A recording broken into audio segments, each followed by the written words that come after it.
Coming up today on Locked On Texas Tech, Red Raider Hoops, progress reports, both ends of the floor, and back in time thoughts from Coach Nostradamus.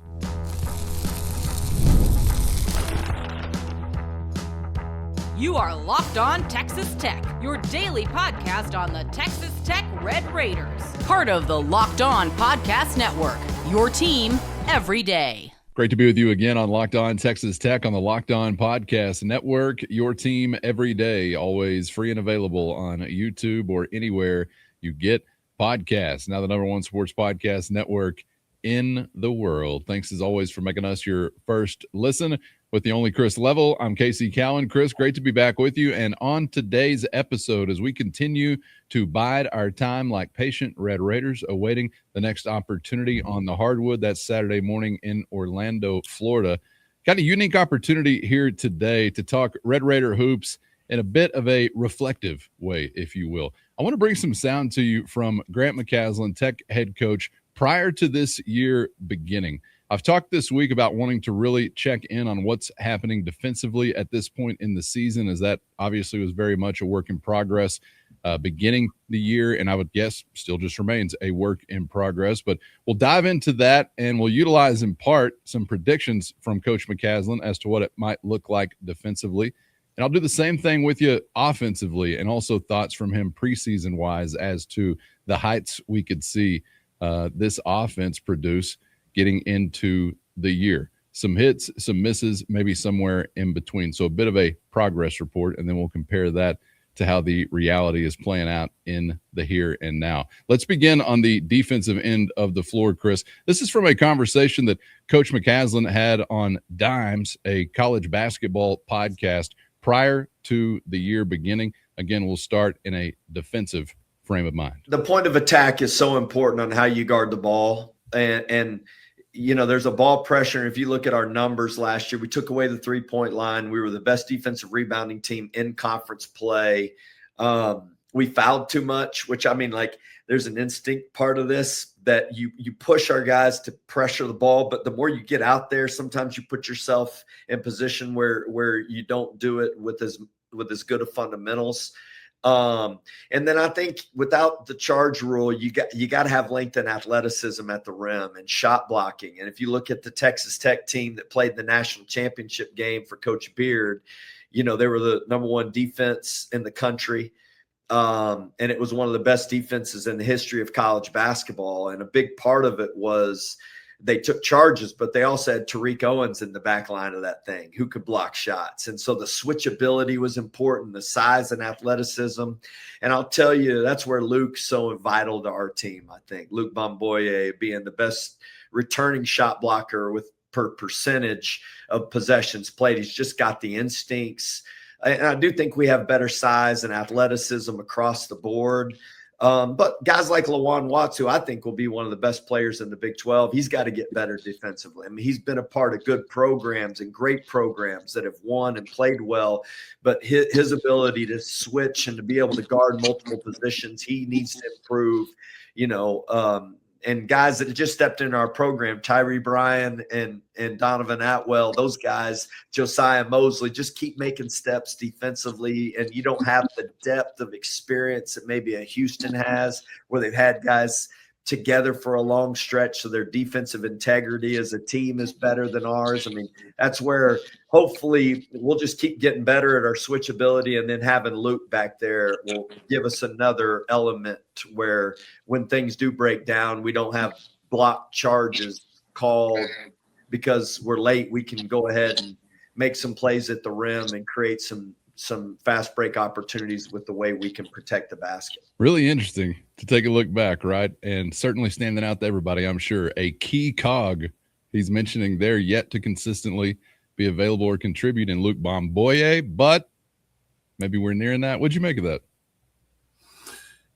Well, it's funny. You say that a lot of times coaches don't know everything about their team before the season starts. I don't know exactly when this was taped. You said it was before the season, so I don't know if this was August or October or whatever, but he pretty much had it dead on what was needed and all those kinds of things. because Lawan has been a work in progress, and they knew that. But I think that as we're sitting here in very late January, he is very much improved there, and it was needed. And I think as he has improved, the whole thing has improved. Donovan Atwell has been money from the get-go. That was the last guy you have to worry about. He's arguably one of the most consistent guys you've got on your team, which is saying a mouthful considering you've got Christian Anderson and JT Toppin. I think Jalen Petty has really achieved some consistency going forward, but it's been very impressive to see like Donovan Atwell defensively, the shot making, all that from the get-go.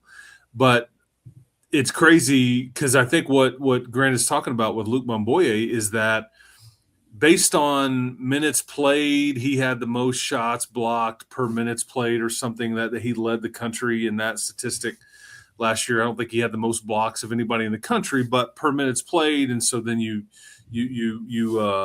the analytic would suggest that over a 40-minute time, he would average more blocks than anybody in the country, that kind of thing. And you haven't had him. He's played, I think, in 7 games.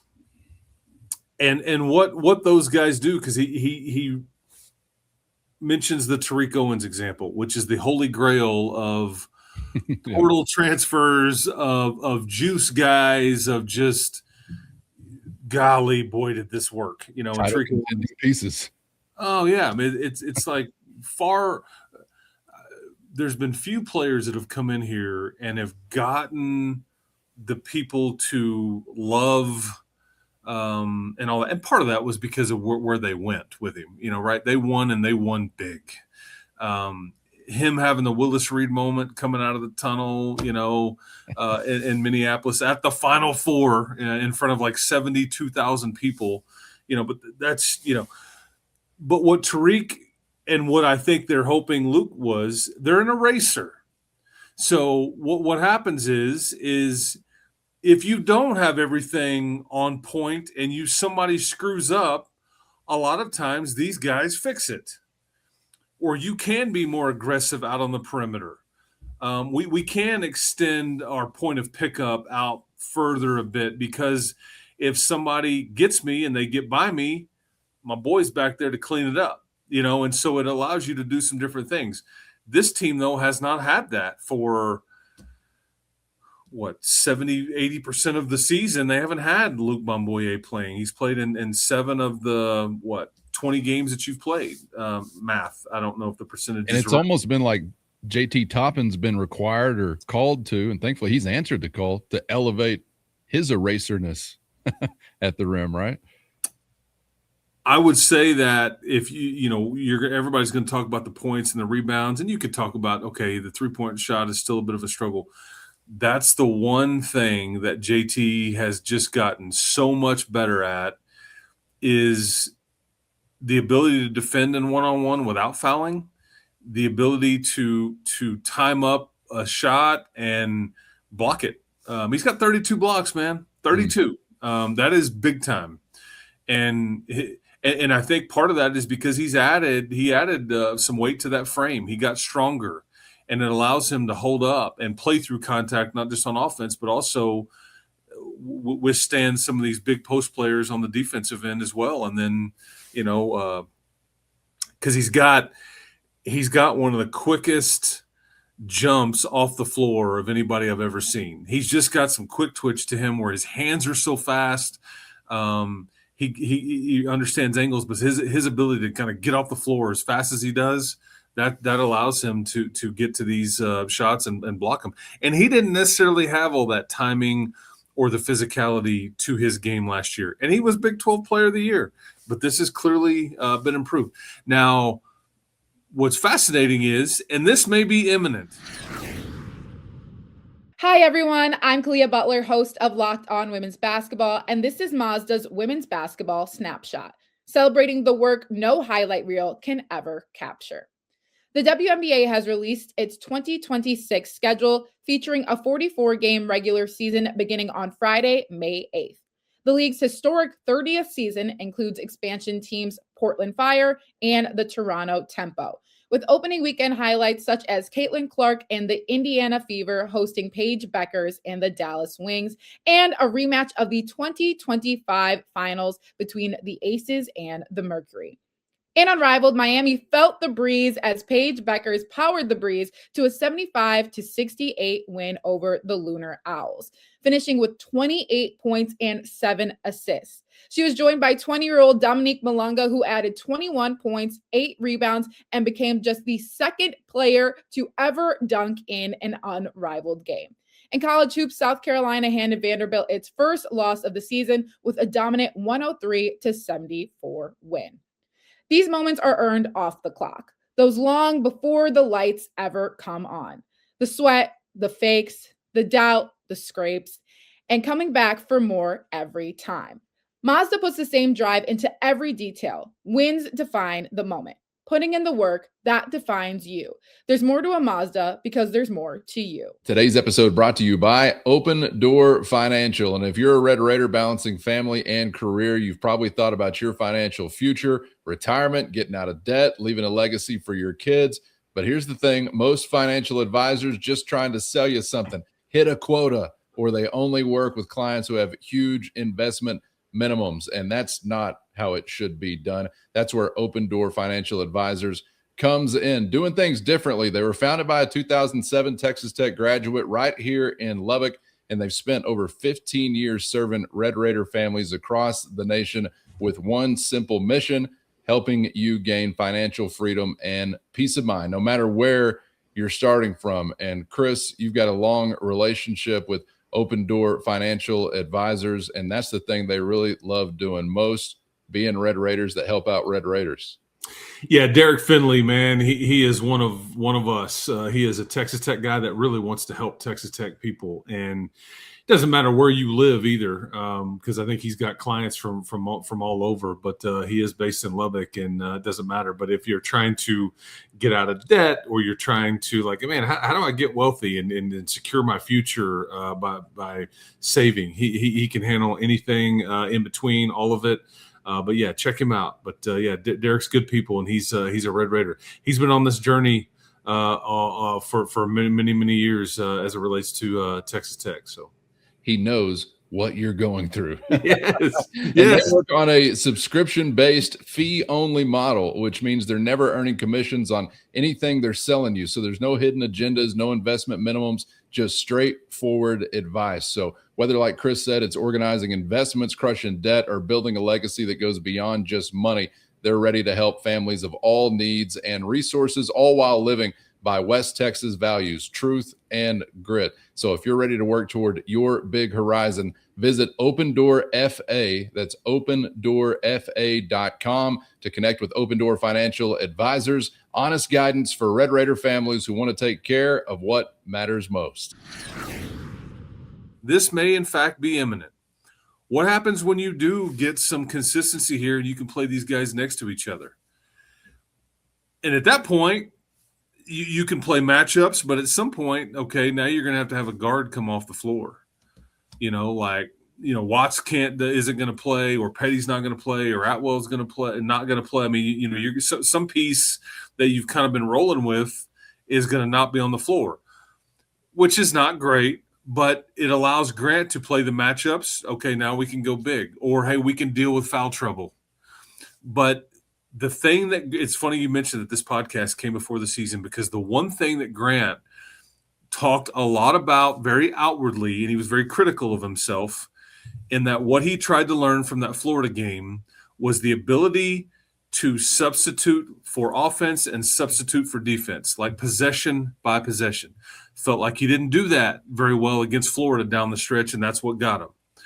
If anything, this now allows you to, when it gets down to crunch time and there's not many possessions left, and I want to put my best offensive team out there or my best defensive team out there, boy, you start getting the Mosleys and the Bomboyes back, and it really allows him to say, oh, I can really put a really good defensive team out here now. And if need be, I can go put my best offensive team out there, and they're not the same thing. So that is the fascinating, because we know in these close games it comes down to the margins, and they're razor thin. And you know that game. I mean, the difference between going to the Final Four and not was maybe 1 or 2 possessions. Yep. So I just like I like it now that if he comes back, when he does come back, you're going to have another button to push, and it's just so happens to be that a button with a ton of upside that can really, really help you on the defensive end. We'll see how the remainder of the week plays out per the availability reports. But I suppose it is a Bamboye watch kind of weekend. Yeah. I mean, we got a shot. I mean, he was on. He appeared in a different category before the Houston game.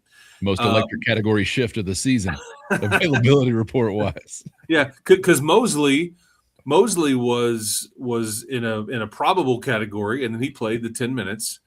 And then the midweek bye just comes at a great time. It gives you more time to kind of get right, but it also gives you more time to get those guys in full practices.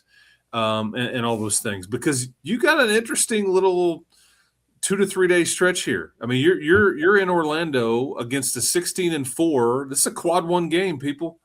And then you turn right around on a Monday night, and the Jayhawks are in town. And we all always know that's sometimes been the biggest home game that you could possibly have, is when Kansas comes to town. And that's on a Saturday morning and then a Monday night, and it's going to go fast. So I just like that you had a lot of extra days of practice time. That came at a great time for you, considering what your roster, and plus you're playing Christian and JT 40 minutes a night. Right.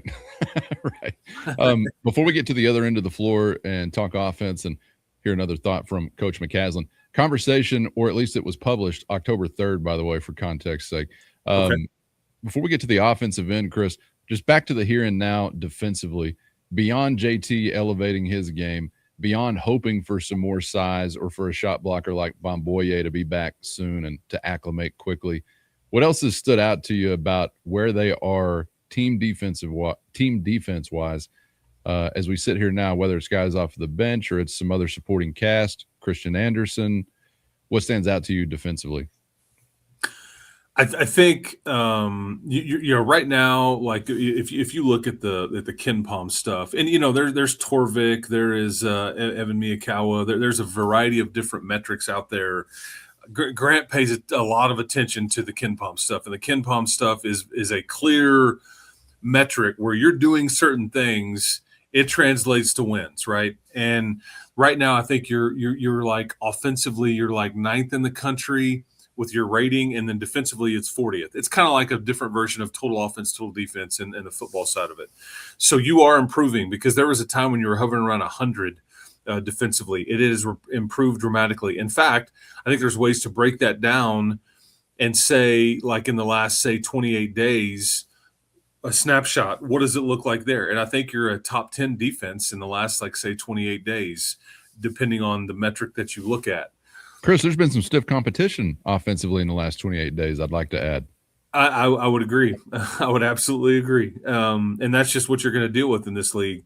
But the one thing that your communication has gotten better, okay, so that is your ball screen coverages and all those kinds of things. Your ability to play a bit more and harder without fouling has improved. But to me, the biggest difference is what you're doing on the glass. Because when you can rebound somebody's miss, you don't have to play defense as long. You're not giving them a second chance opportunity.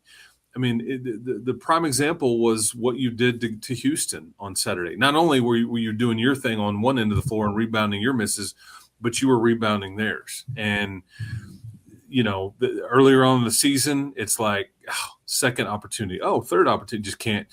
And like, shout out to our boy Jalen Petty with those 8 boards on Saturday, all 6'1".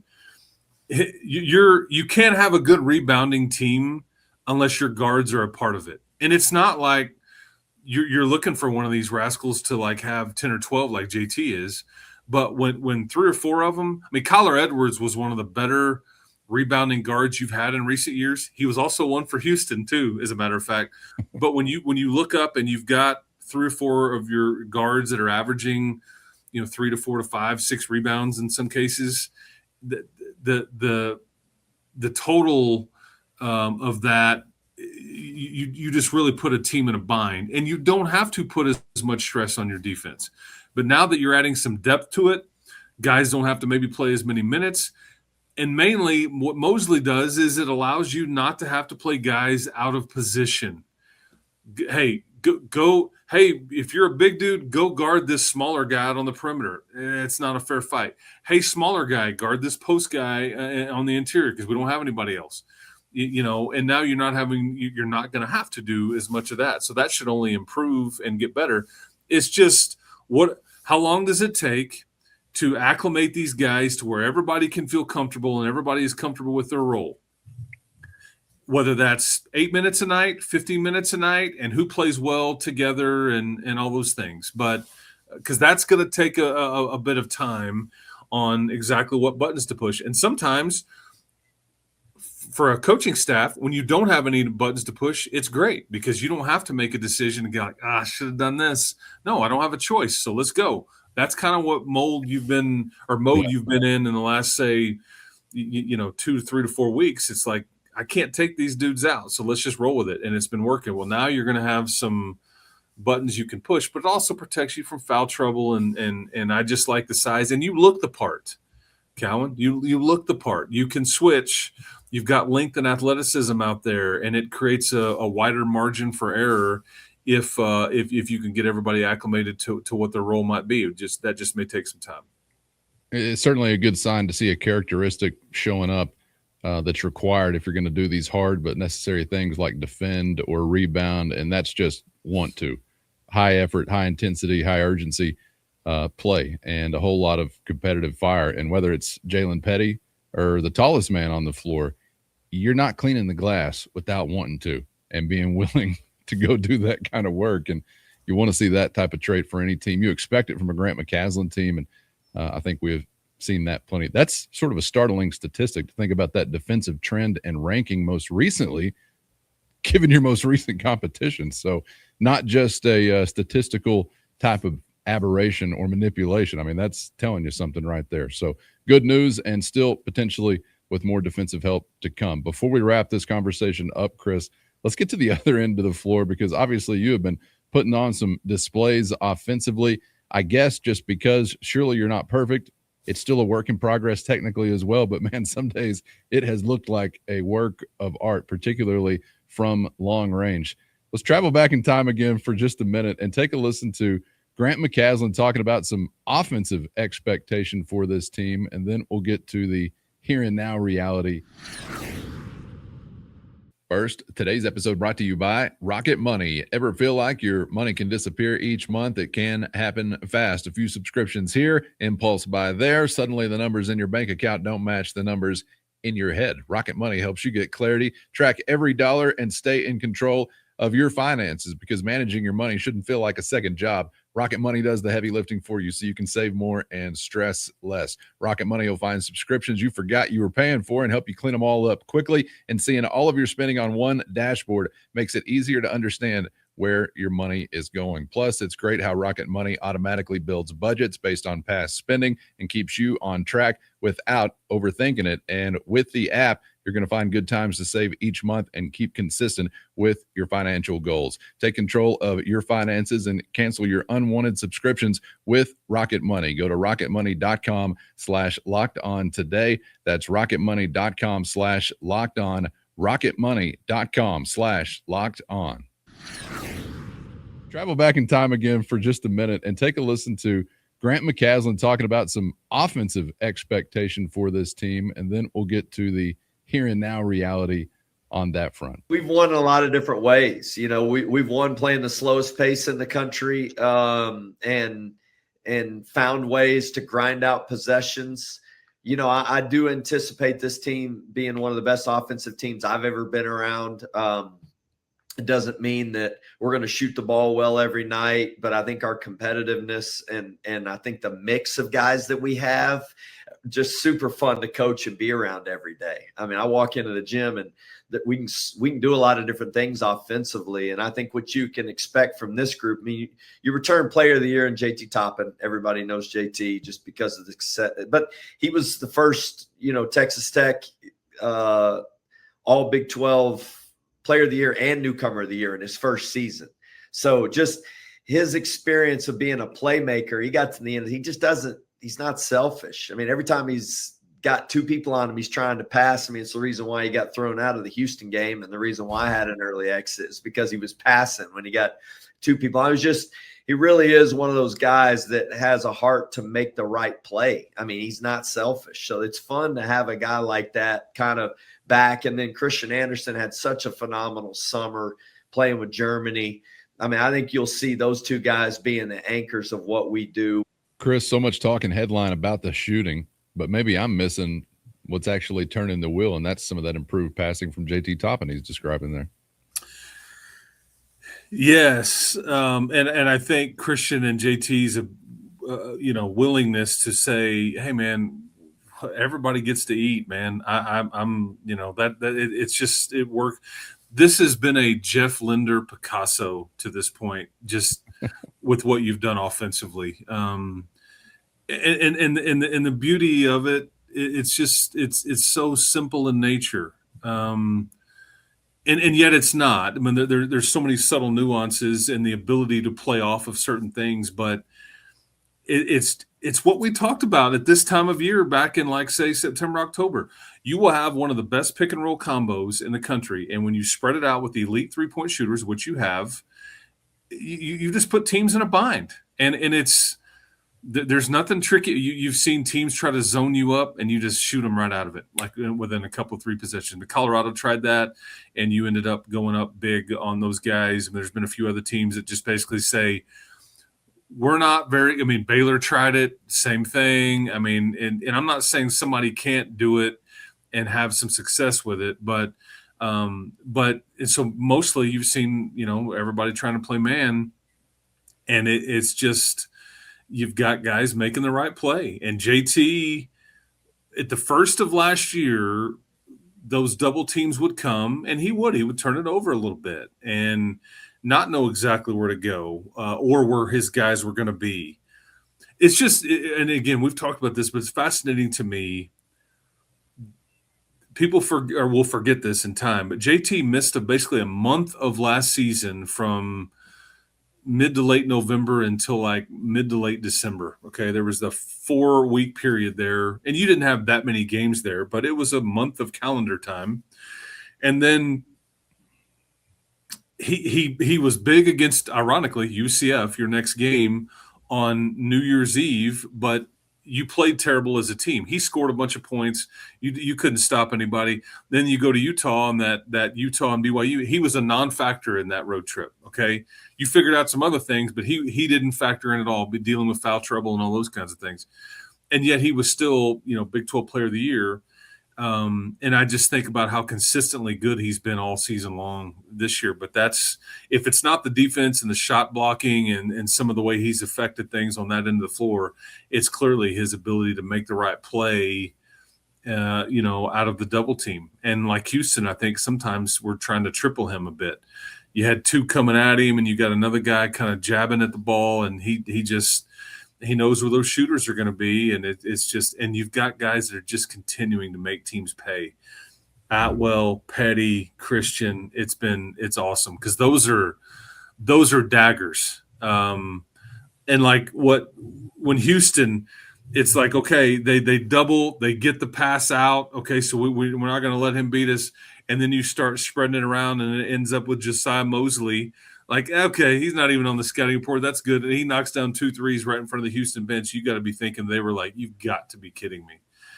We got exactly what we wanted, and yet drank the poison. You drank the poison, and poison will kill you. That's right. Chris, so in retrospect, it's like Coach pretty much nailed that one as well. Yes. Incredible offensive team for many reasons, as we were outlining there.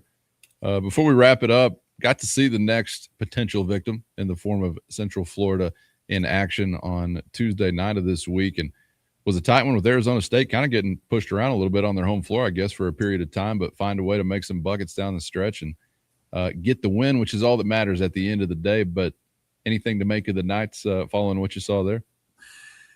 It's a tricky one because I've watched UCF several times. I think Johnny Dawkins was on the hot seat starting last year, kind of hung in there. They stick with him again. They've been one of the best stories in the league. They're 16-4 right now. They are 5-3 in the league. Their only questionable loss was showing up to Stillwater when Oklahoma State was kind of desperate and they got popped that night. But their other ones are to Iowa State, Arizona, and Vanderbilt. These are all top 15 teams. That's it. I watched them. It can be a bit wonky at times. I don't think they guard particularly well at times, but they can score and they're athletic. And, you know, they were kind of going through the motions or kind of getting pushed around a little bit, like you said. Then they went on an 11-0 run late in the game and then ended up making a bunch of threes at the end and beat Arizona State. And sometimes, speaking of Picasso, they won't always be Picassos, right? You just survive and advance in this league. Some nights you just don't have it. They will be looking at this game against you as, okay, people have been saying we're a paper tiger. We don't have a big win. This is absolutely what's fun about this league is they now have that with Texas Tech coming to town. Yep. Or that opportunity. And that's a bit scary. I will say this, because there's two things about this game. One, you will have to help them if they're going to beat you. And what I mean by that is if you're not going to have the same level of intensity on the glass as you did in the last game, maybe you show up and don't shoot it. You just don't kind of have it. I don't know. But you'll have to kind of help them a bit because I do think if your normal game, they'll have a hard time defending you. Okay. It's two. Devin Cambridge is suiting up for these guys. And I don't know what kind of storyline that is. I think it's probably fair to say aloud, I don't think everybody just wished each other well on the way out the door last year when that thing kind of broke apart. He had to file for a waiver and tried to, I think,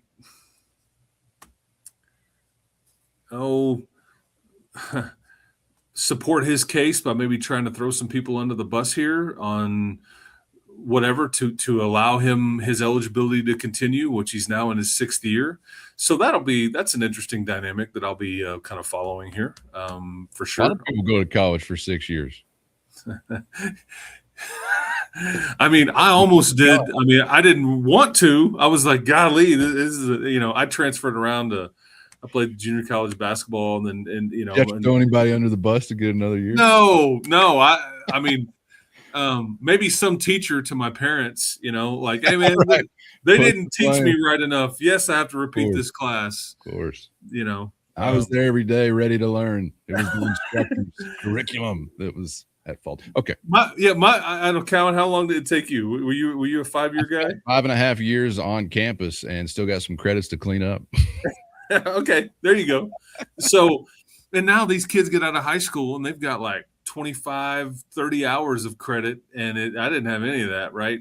Different time back then. But I was really good about going to class and sitting in the front row, whatever you need from me. My problem was as soon as I went home or back to the apartment or the dorm, whatever, that backpack would just sit there until the next time was go to class. Not a lot of outside studying going on there. You had a life. Yeah. You're a man after all. And I lived it. Yeah, I lived it. I shaved that 4.5 years, 4.5 semesters is what I spent. And you can tell how well it went given the fact that I can't even remember the number. But I recall after November 1, 2008, I said to myself, I don't need another semester. I don't need better than this. We're talking. And you turned it into a success. My picture was Spike in the parking lot with a Keystone and a heater. How much better can it get?